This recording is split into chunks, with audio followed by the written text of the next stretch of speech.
everyone, and welcome back to Austin Talks, where today we are talking into the new movie that we've all been anticipating, Ant-Man and the Wasp: Quantumania. This is the predictions video, all news, details, plots and theories, and after the movie, which I'm seeing tomorrow, of the time of recording.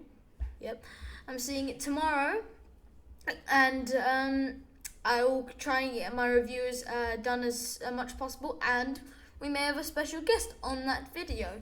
So, other than that, let's just get right into it. First off, I swear it down. Right, when does it take place? Now, this is a weird one. In the quantum realm, time runs a bit differently if you are actually doing the math. Currently, Cassie is 18 in this movie, which means it is 2024. But we learned that in Endgame that 5 hours in the quantum realm means 5 years. In real time, so theoretically speaking, it will be a very, very long time once they come out. If they are in there, even if they're in there for like 5 to 7 hours, that's 5 to 7 years gone. And that is a good, because some people need to grow up in the MCU for like the young Avengers. So that time gap's going to be big. But I guess that's actually kind of why we have this movie, and also to introduce Kang. But that would actually make sense, because if one of the new Avengers is going to be the little child from, what's it called? Black Panther, Wakanda Forever. This is a perfect opportunity. Now, will Hank play a big role in this movie? For both of the trailers that we've got, there is not a singular line from this guy other than, actually I can't think about it. And he is usually the word of wise of the guy. And so this is a shock to me. My theory is that Janet is taking the role because she's more experienced, and that she works both ways, as he had more experience in both of the other movies. Now, there's an image in his poster, like where he's shocked, and in the two images close to him, he looks like there is a theory he may die in this movie and sacrifice for everyone to be able to leave the quantum realm. But that is just a theory, but I am not too sure. Like, Janet may be the one to sacrifice herself, but it's going to be one of these two, and obviously a little theory later on. But yeah, it's maybe one of these guys will die, maybe they won't, but we'll see. Now, why is this movie so important? Now, as I said, this movie has a lot to do with time, and that will have an impact on the MCU, as this movie is basically the official big catalyst for the multiverse saga. Other than Loki and the Multiverse of Madness. Yeah, also, this movie will explain a lot of the things, like the time loss and the ending of Loki. So if you don't watch this movie, you basically will be lost for the rest of for this franchise. So this like Ant-Man, not really a big character, but they've kind of incorporated it into with like stature, Kang. That all does make sense, and it's really good that they're doing something like this, because they're making an important character. They're making a very no one cares character into an important character, and another character. And there's another thing that I'll get onto later. What is going on next door? Someone feels like someone's shooting something. Anyway, so yeah, back to this. I do think Ant-Man will be like something like that, but yeah. Now, trailer 1 versus trailer 2. When the first trailer came out, when everyone was hyped, including me, mainly just for seeing Kang in live action for the first time. But when the second trailer came out, I think everyone forgot about the first trailer. That weekend, we went to see the movie. I was hoping to see this. So we went to go and see Operation Fortune. And the new trailer was like 2 days old.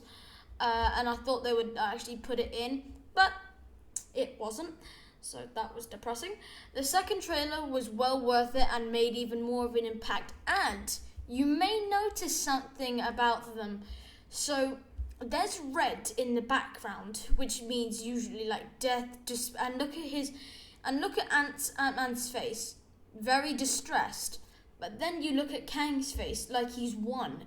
that maybe get onto a hint on my thing later, and I think I think I've said this long enough.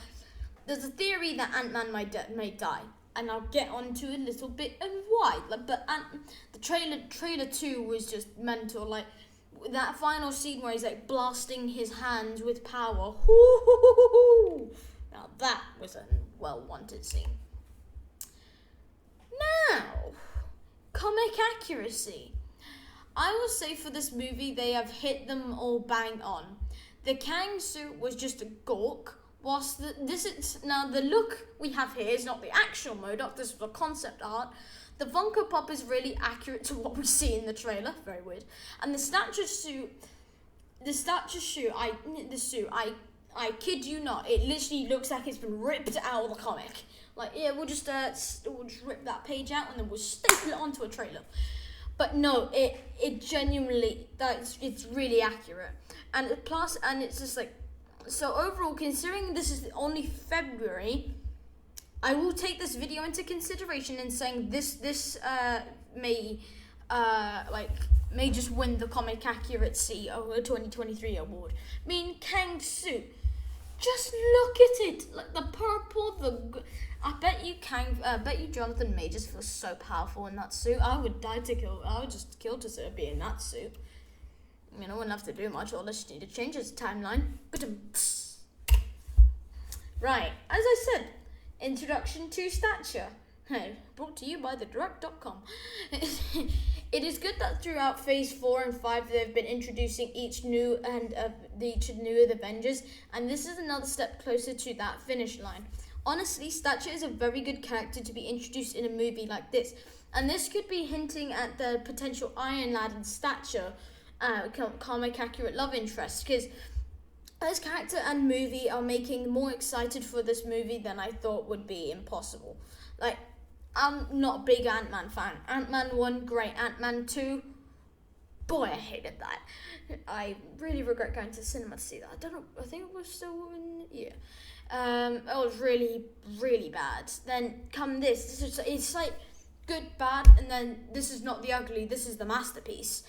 But yeah, but if they've introduced Iron Man, because they've introduced Immortus, kind of, then they confirmed Fararama Tut's appearance in Moon Knight. So Iron Lad is kind of, I think, the only one left. So if they introduce that in a post-credit scene or something, Iron Lad, oof, that would be great. We're definitely getting a post-credit scene, and I'm really clenching my straws to watch this movie. Right. MODOK is Darren Cross. Dun dun dun. For those who don't know or realised in the second trailer, Darren Cross from the first movie has a big head and is angrier than ever. He was not distressed when he was shrunk to a ball, but yeah, and he looks angrier than when he was shrunk in the first Ant-Man movie. That was a horrific scene. He seems to be working with Kang and maybe have something to do with his army, but I'm just glad that we have no longer to bear witness that with that concept. That concept art was shocking. And I can't say they've done justice with the Funko Pop. That just looked horrific. But yeah, honestly, I'm glad we have MODOK. There was a MODOK not too long ago where they introduced him in an Iron Man game. That was accurate but cool. I would have loved to see them introduce the one from the MODOK series. That was hilarious. And Darren Cross, like what Marvel are doing is bringing nostalgia. They're bringing old characters and making new characters with them. Like, for Captain America's New World Order, they're bringing, what's his name? The leader back from, They're bringing the leader back, and like, they're bringing them with new concepts. And in the comics, some ways, MODOK, Darren Cross, who is a Yellow Jacket, does become MODOK. So they're just bringing in multiple comics and making their own universe. I don't know why my accent changed, but that's why I love the MCU. The MCU are not afraid to change, but they always like to keep it honest to the comics. That is why I love the MCU. That's enough about me. Now, right, I'm just going to put it out there. Jonathan Majors is a villain in general. In exactly 2 weeks, Jonathan Majors is playing two villains. whilst Kang is superior and probably has more power, he's playing the villain in Creed 3. This is just a minor thing that I thought I'd get out there, but I thought I would just say it anyway. Which is more menacing though. Honestly, like, you could picture Creed as just 2 weeks. You could picture Creed as a real life thing, to be fair. And I'll definitely be going to see Creed 3. I haven't seen the other two, but this one looks good. I can just see Kang. Like, I'll just imagine, like, Human Torch versus Kang. I wonder who will win. In this case, I actually want Jonathan Majors to win. Bang, bang, bang. Death. Just make this movie, but with Marvel characters. That would be sick. That'd be funny. That'd be hilarious, actually. Now, will there be other Kangs in this movie? Now, what's a question? What the heck? Just that character beside Iron Lad looks just like a I don't know what that is. Personally, I think this movie will only focus on the Kang that we see in the trailer, but at this point, I don't actually think anyone knows of that other than the actors, because movie seems to be throwing us all off. People think that we're going to see an Iron Lad. People are going to think there's two different Kangs. Even me, I think the more than one Kang trend will be kept for Avengers Kang Dynasty. We'll probably get Immortus back, or He Who Remains, in Kang Dynasty. If Iron Lad is introduced in this movie, we will get him. Actually, in a post-credit scene, they'll probably bring in an Iron Lad. I'm just gonna say it. But yeah, I do think they'll probably keep more Kangs for later, like for the Kang Dynasty and Secret Wars if they have. Okay, there is a rumored movie, an Avengers movie, in between Secret Wars and that's why they've spaced them apart, 3 movies in between 2 years. Now, that is possible, but it's gonna be weird. You have to it's gonna be it's one of 2 titles. Avengers Incursion, because the Kang Dynasty will bring back what we learned in Multiverse of Madness, which is Incursions. Avengers Incursion, that will be a good one. Or, well, actually there's 3. Avengers Battle World, which I think they'll probably manipulate that into Secret Wars. The last one is The Rise of Doom. Because if you think about it, Secret Wars, Doom had a lot to do with that. And they've said he's not going to be appearing in the Fantastic Four as the main villain. So if what they're saying is true, in between them, it's going to be one of those 3. But no, one of those 2. I'm going to scrap Battle World. There is multiple you can have with Kang and Doom. They're 2 separate characters, but they both have the same goal, to have power over time and like space. So 2 projects like that, they could both take over. But as I say, we'll have to wait. Now, what does Kang mean by more time? I went on Reddit and people were genuinely asking this. I thought this was stupid, but I'll clear it up anyway. As Scott has lost a lot of time with Cassie as he was in jail and was trapped in the quantum realm for 5 years, he is feeling guilty for the time he has missed with his daughter. So this is why the temptation for helping Kang is so easily, and is his values for Cassie over thinking how dangerous Kang can be. Scott is kind of computed like that. He always tries to do the best for Cassie. She's always tried to put her down the right route. And in what's it called? What the? I was just hoping that didn't appear. Okay, yeah. So yeah, it's just the whole thing. Like, you just.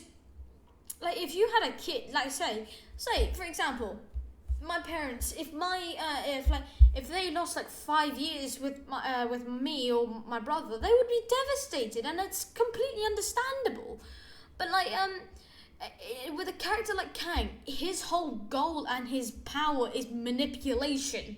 Manipulation is like, yes, you have time manipulation. Well, actually, just powers. In caps, manipulation.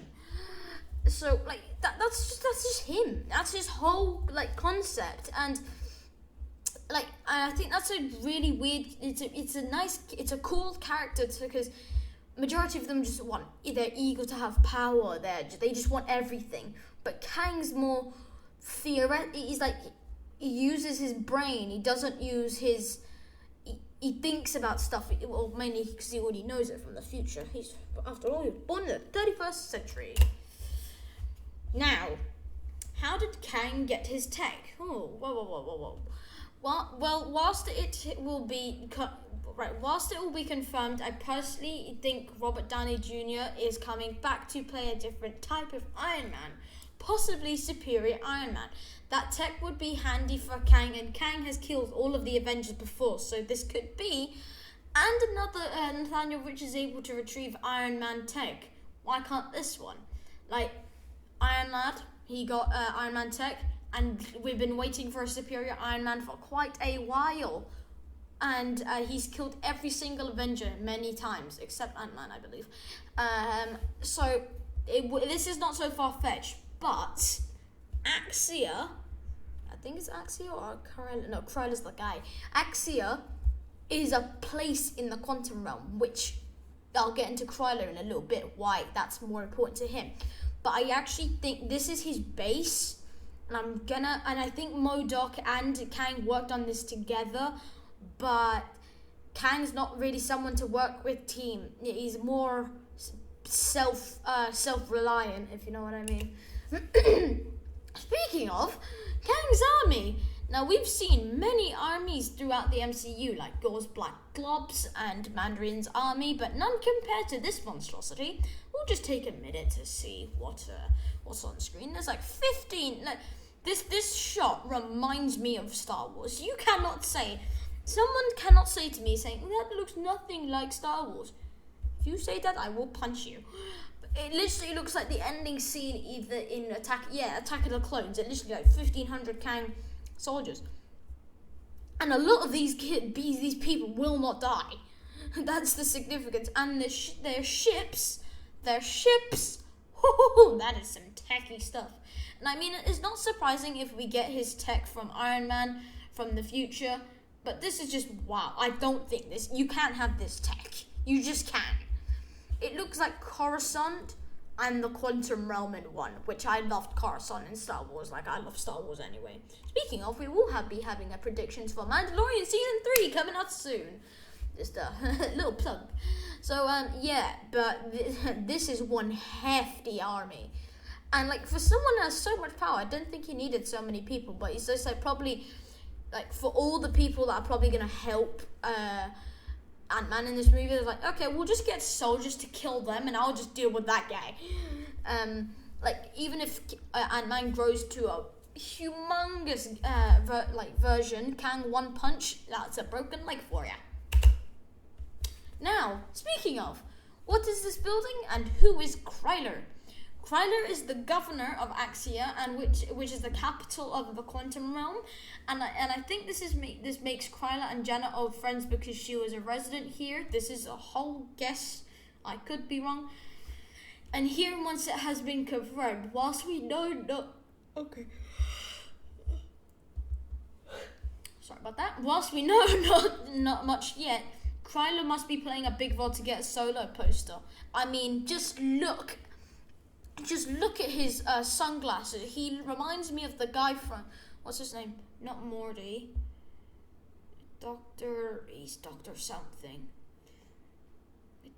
He's like, because there's like, Marty. No, that's freaking Morty. But you know the guy from Back to the Future, the doctor? He reminds me of that with the glasses. And I was just trying to think. I can't think of his name. I'm blanking. Jeez, I'm really bad at this.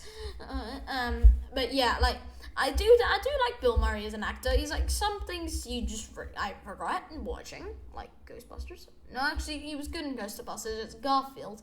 But yeah, like I like Bill Murray. Now, Ant-Man's suit evolution. I keep this one short and sweet as it is funny yet so very, very true. Throughout the years from Ant-Man 2015 and Ant-Man and the Wasp 2023, which is over 7 years in between. There has not been one single evolution of a suit, and if you can find any canon source of this, please send it to me. Please write in the comments. There is literally... Okay, we've got a red stripe. So we've got stripes, and then we've changed it to no red stripes. And now we've gone back to the normal suit, which is stripes on the head. And now we've got a little chest piece. There's literally no evolution. Look at Iron Man suits. We went from to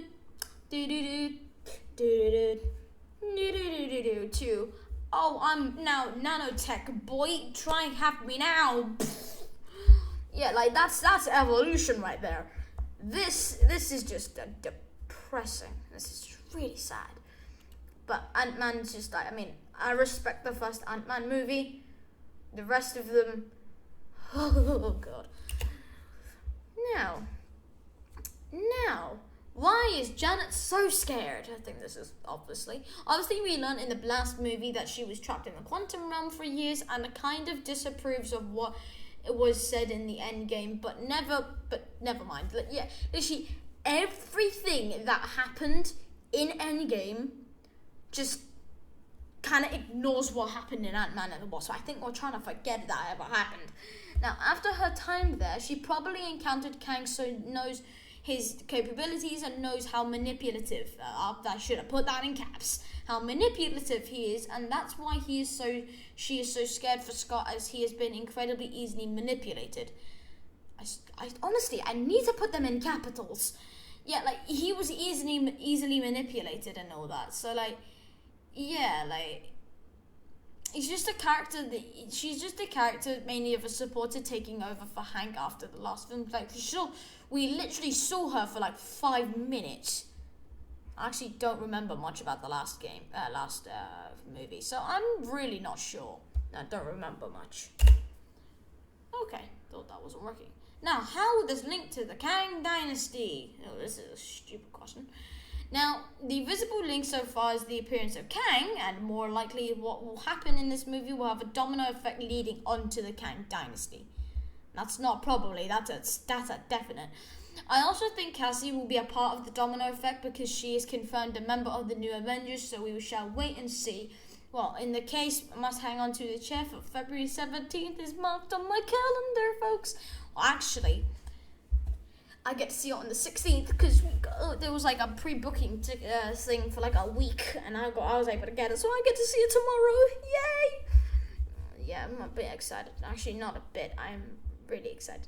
Now, this is funny because it says official trailer. Now, obviously, this is fake, but Rocket is there. He was probably gonna die. Maybe Peter Quill too, because he's just depressed at this point. Now, will Ant-Man die? This theory has been floating around since the day the crew t-shirt came out, and now since the second trailer has been released, it is looking more likely, but this, in my opinion, would be the perfect catalyst for the New Avengers, and Cassie could be the leader. Like, in the comics, this is accurate, because in the comics, someone does die for the New Avengers, and it is Ant-Man, so this is not so far-fetched, and this is pretty canon. This is not like, oh yeah, sure. This is like incredibly canon. So honestly, I could see that's a satisfying sound. But honestly, I could see him dying and no one be surprised, like, oh, Ant-Man's dead. It's not a surprise. And I'm certain we've seen Ant-Man more with his mask off and then his mask on in this movie. But like, yeah. Now, fan theories I would guess? Yeah! I'm so smart. Now, in this movie, we will see Cassie Lang meet another variant of Nathaniel Richards, and that will be Iron Lad. This may start a love interest and I just said that! So, because I said that, I'm going to say that. Austin agreed? Hell yeah, I agreed. They will alter the name stature to Stinger to get back at Kang for potentially killing her father, Ant-Man, so how far do you agree? That's a sick theory. Actually, that's cool. That's cool. Let me change her name after the movie if he dies. I'm gonna bet money that he will die. The new city with a lot of high tech could be the introduction to superior Iron Man, because there was a lot of robot soldiers and all in blue and white. So what the technology? Fancy this, Austin?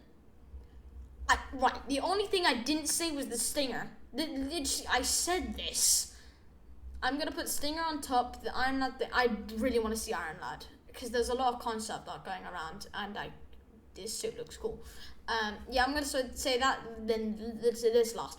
I'm not the only one that's thought this. Like, Superior Iron Man's been hinted since, like, what's it called? A Multiverse of Madness. I can't be the only one to think this, right? Right, everyone, that'll be the end of today's video. I think you can all guess that I'm really excited for this movie. If you're just excited as me, please leave a like and subscribe and comment what else you'd like to see on the channel. And other than that, everyone, I hope you all have a great day and enjoy the movie. Bye!